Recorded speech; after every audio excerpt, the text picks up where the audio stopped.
It's the real news. I'm Dharna Noor in Baltimore. The price of water in the city is increasing rapidly. Water bills have tripled over the last decade.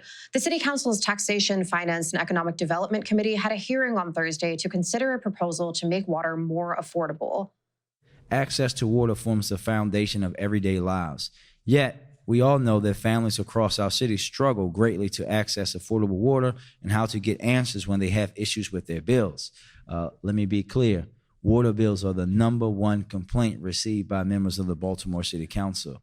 The Water Accountability and Equity Act was introduced in December by then Council President Jack Young. Earlier this month, he became mayor when former Mayor Catherine Pugh resigned amid allegations of corruption.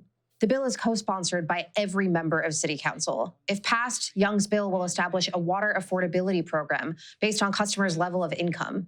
So the United Nations says that water bills should be no more than 3% of a family's household income. Right now in Baltimore, some families are being billed up to 10% of their household income for their water bills. So this would cap their bills at an affordable rate. It would also create an independent office to hear grievances and appeals from customers. Right now, Baltimore's Department of Public Works does that internally. So anyone who had an issue with their water bill, if they believed it was erroneous or, they just had some questions about it, they could go to the Office of the Customer Advocate. They could get answers. They could meet with someone in person. In theory, they wouldn't have to wait multiple hours to get an answer. There would be a written decision. All of those things that people are looking for now when they have issues with their water bills, that would be codified and people would be able to get answers. At the 3-hour hearing, dozens of residents shared frustrating stories of receiving high and often inaccurate water bills.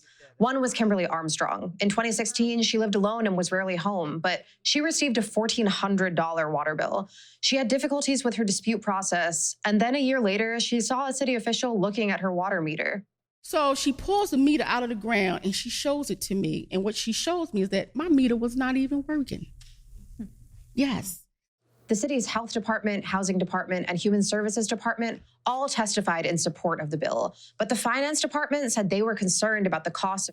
Any additional funding needed for this type of program might have an impact on rate increases. As you know, we have scheduled rates increases for years to come.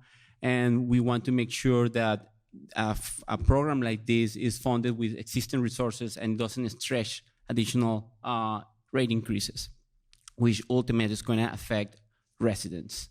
And the Public Works Department also raised concerns. We still have a lot of questions about how this program would work. Marcia Collins of the Department of Public Works, or DPW, announced an alternative affordability measure, a new version of their Baltimore H2O Assist program, which will launch on July 1st. Qualifying low-income residents will be eligible for discounts under the program. This is all predicated on our current way in which we work with customers. But according to a fiscal analysis from Council President Brandon Scott's office, DPW's program will actually cost the city more than Young's proposal. DPW's will cost about $63.1 million from 2019 to 2024. Young's proposal would cost roughly $44.1 million. Young's bill supporters say that's because their proposal is tiered, giving people only the amount of assistance they need. It would cap customers' water bills based on their income level, using a formula that takes into account both household water use and household income relative to the federal poverty limit. If people are 50 or 0 to 50% of the federal poverty line, their bill is capped at 1% of their household income. If it's 100 or 50 to 100% of the federal poverty line, it's capped at 2% of their household income, and then 100 to 200%, it's capped at 3%. Instead, DPW's program offers a flat 43% discount to all households with income at or below 175% of the federal poverty threshold.